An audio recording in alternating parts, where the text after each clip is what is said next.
na naman. Tsaka Lunes.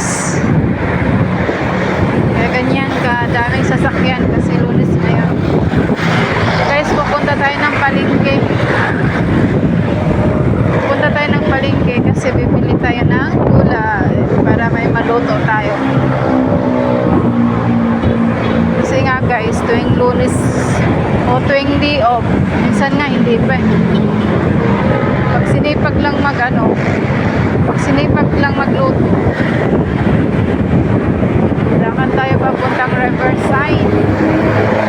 Bili tayo ng gulay.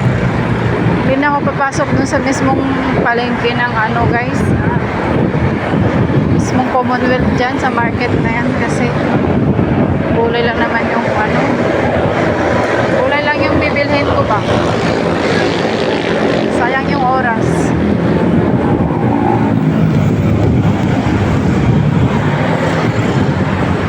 So ayan, malapit na tayo sa nagtitinda ng gulay. Diyan lang marami na dyan. Gusto ko yung alokbati. Tapos lagyan ng sardinas. Ang sarap. Kaya udong. Wala akong nakikitang udong dito. Doon sa kabilang tinitirahan ko, may udong. Pero dito, wala. Samantalang ito yung malaking palengke talaga. Ayan guys, lakad tayo, lakad. Dami nang namimili, no? Sarap mamili pag may pera ka talaga. Pero kung wala, saktuhan, no?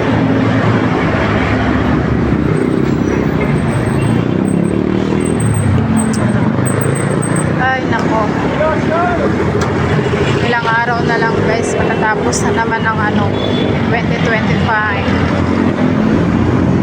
Lilipas na naman yung bagong taon natin.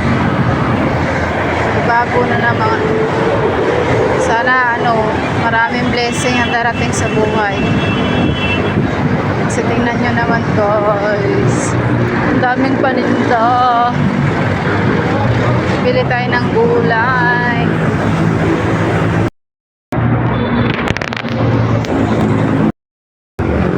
10 piso.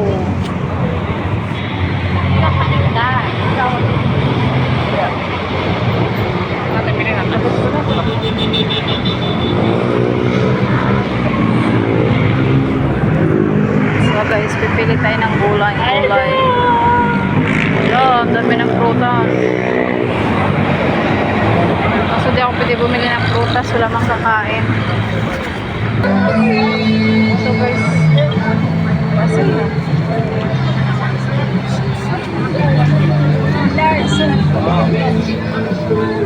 Asin to, te? Magkano po dito? Gawin mo lahat yan. Lahat. Pili tayo ng asin.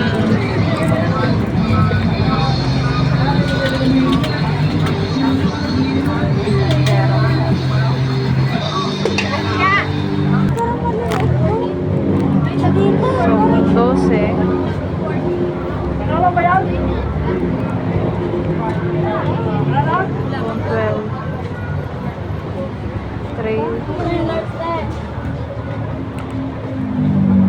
Medium na lang, 225.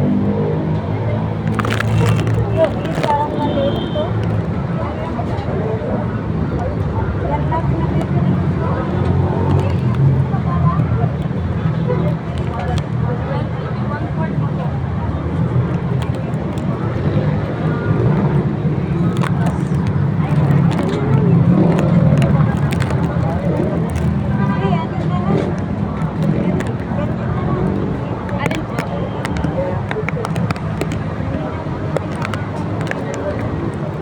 Tet, 12 nga dyan.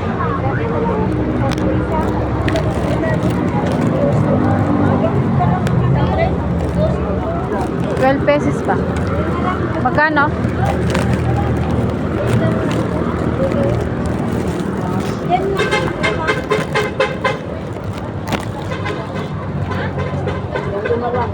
Yan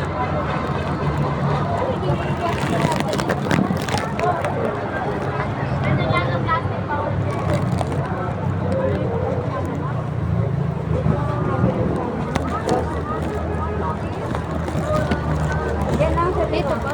Ilan po? Yan lang. Ilang piraso? Dito pa.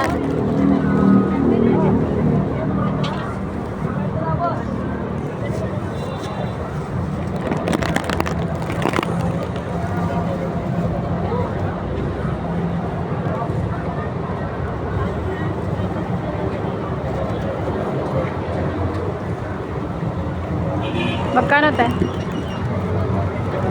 Ano po? 105. Sa 12?